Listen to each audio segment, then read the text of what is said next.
В Ленске по просьбе жителей продлены 2 автобусных маршрута. Городская администрация после согласования с госавтоинспекцией установила дополнительные автобусные остановки.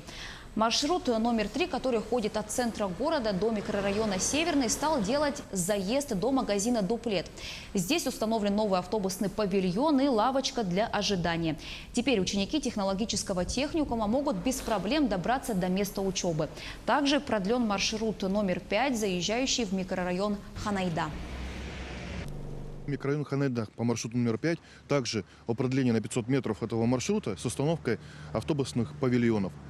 В рамках программы дорожно-транспортного комплекса были выделены финансовые средства, на которые были закуплены данные павильоны и установлены в указанных местах. В микрорайоне Ханайда у нас павильон установлен, но по маршруту на этой неделе мы согласуем его с ГИБДД, с перевозчиком, и он также будет продлен на указанное расстояние 500 метров.